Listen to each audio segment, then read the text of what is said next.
I seen another world. Sometimes I think it was just my imagination.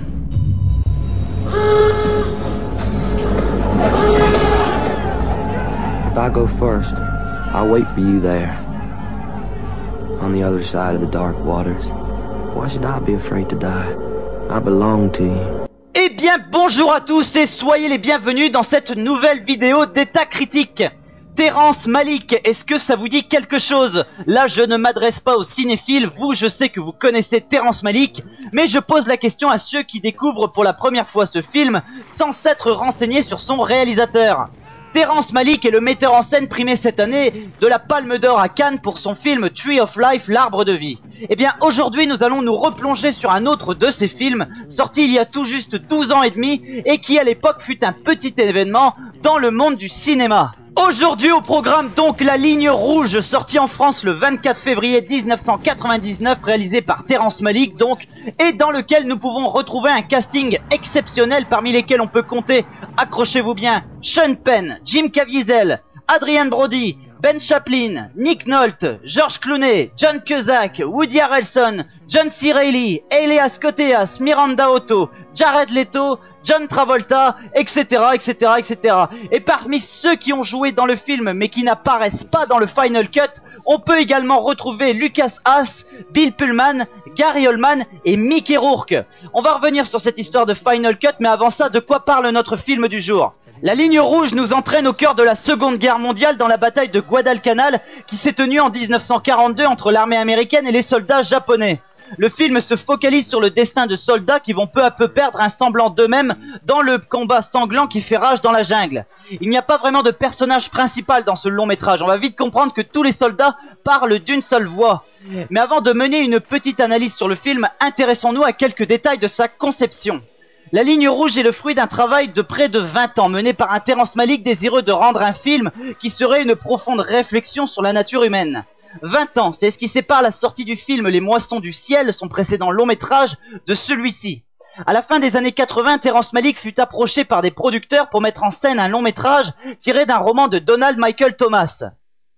Le réalisateur de La Balade sauvage déclina l'offre mais annonça qu'il était disposé à mettre en œuvre une adaptation du roman The Thin Red Line de James Jones.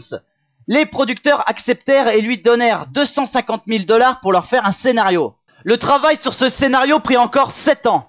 À l'époque, le retour de Terrence Malick était annoncé comme un événement majeur dans la planète cinéma, si bien que le tout Hollywood voulut être de la partie, quitte à bosser gratuitement.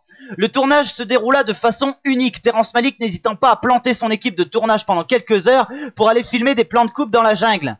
Le premier montage révéla un film d'une durée de 5 heures. Cette longueur exorbitante poussa le metteur en scène à réduire son film à 2h30 afin d'envisager une exploitation au cinéma. C'est ainsi que de très nombreuses scènes furent coupées au montage. Toutes les séquences mettant en scène Mickey Rourke, Bill Pullman, Gary Oldman, Lucas Haas, les 3 heures de voix off enregistrées par Billy Bob Thornton et également une grande partie des scènes d'Adrien Brody furent enlevées du montage final. Personnellement, je prie le ciel pour qu'un jour un director's cut du film soit réalisé afin de compléter le magnifique film qui nous a été proposé au cinéma. La Ligne Rouge est avant toute chose une peinture, une fresque, une œuvre qui se contemple et qui se vit. La guerre est dépeinte de façon quasi poétique et l'ensemble du film est appuyé par une résonance philosophique.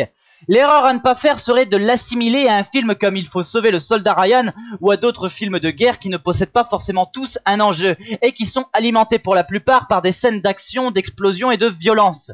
La Ligne Rouge n'est pas vraiment un film de guerre, la guerre n'est ici qu'une toile de fond à quelque chose de beaucoup plus profond. Le long métrage de Terrence Malick se divise en 3 temps forts. Les 3 premiers quarts d'heure nous plongent dans un univers où la nature est d'une beauté resplendissante. On arrive sur un lieu paradisiaque où les autochtones vivent en communion avec les arbres, les plantes et les animaux. Au cours de ce premier temps fort, nous entrons ensuite dans le monde des soldats qui attendent d'aller au combat. Nous les voyons arriver sur l'île de Guadalcanal et s'enfoncer dans la forêt épaisse.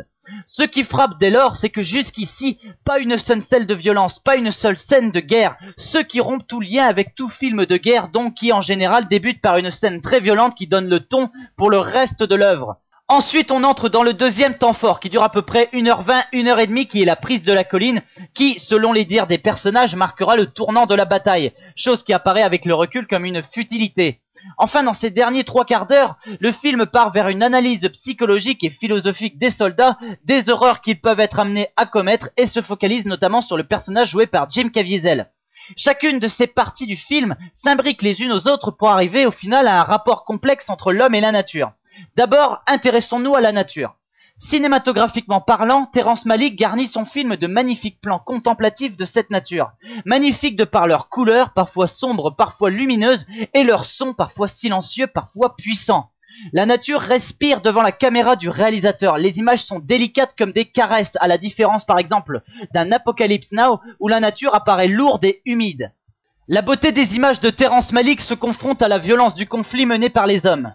Terrence Malick filme des soldats aussi sauvages que la nature elle-même. Ici, la nature est d'ailleurs aussi malmenée que les hommes. Par le biais de certains destins, nous assistons au drame auquel doivent faire face ces hommes, la distance d'un être cher, la trahison, la violence psychologique, la violence physique, le tout formant un panel d'illusions perdues sur la vie, sur la morale, etc.